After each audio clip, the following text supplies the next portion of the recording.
3 metode KB jangka panjang yang bisa digunakan untuk memberi jarak kehamilan yang cukup lama, misalnya lebih dari 3 tahun atau 5 tahun, atau karena suatu dan lain hal masih belum boleh hamil, misalnya dengan penyakit medis ibunya, penyakit ginjal yang perlu dikendalikan, tiroid yang perlu dikendalikan, autoimun yang perlu dikendalikan, atau hal-hal sakit lain, atau penyakit jantung yang masih perlu operasi terlebih dahulu. Maka tentu harus dipertimbangkan menggunakan KB yang jangka panjang supaya stabil dulu, kemudian baru rencana hamil. Karena kalau tidak, hamil dengan penyakit medis tertentu akan sangat berisiko besar terjadinya komplikasi yang lebih berat, dan itu bisa mengancam nyawa ibu dan bayi.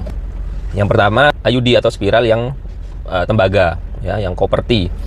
IUD ini teman-teman bisa digunakan hingga 10 tahun. Jadi sekali pemasangan bisa digunakan hingga 10 tahun dengan syarat rutin kontrol minimal 1 kali setahun untuk memastikan saja IUD-nya masih di posisi yang tepat. Nah, IUD ini keuntungannya dia masih menjaga kesuburan seorang perempuan, dia tetap ovulasi tetap datang bulan setiap bulan, dan tidak mengganggu hormon, ya, karena sifatnya mencegah kehamilan dengan mekanis, ya, dengan adanya alat di situ, bukan masuk ke dalam darah. Yang kedua, suntik KB 3 bulan. Suntik KB 3 bulan ini isinya satu hormon, yaitu hormon progesteron yang dilakukan injeksi di bokong, ya, setiap 3 bulan sekali.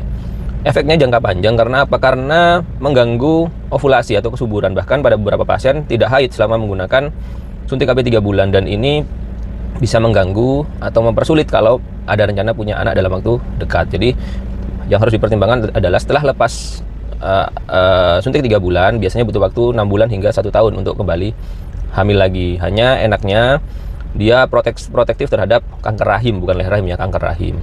Yang ketiga adalah penggunaan implan yang dimana dipasang di lengan bawah, ya, di lengan bawah sini. Nah, kemudian bisa memberikan efek kontrasepsi hingga 5 tahun ke depan, dan efek kontrasepsi implan ini cukup efektif, ya, hingga 90% lebih untuk mencegah kehamilan. Kelebihannya tentu dia hanya sekali pasang, kemudian tidak perlu suntik bulanan atau kontrol bulanan, mungkin memastikan hanya implannya tetap ada paling tidak 1 tahun sekali. Nah, 3 alat kontrasepsi ini bisa menjadi opsi bagi Anda-Anda yang ingin memberi jarak kehamilan yang cukup lama dengan masalah terhadap kepatuhan minum obat, misalnya, ya.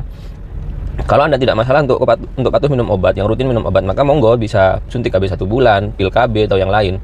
Tapi dengan Anda-Anda yang kurang patuh terhadap ketepatan minum obat, maka sebaiknya gunakan yang jangka panjang.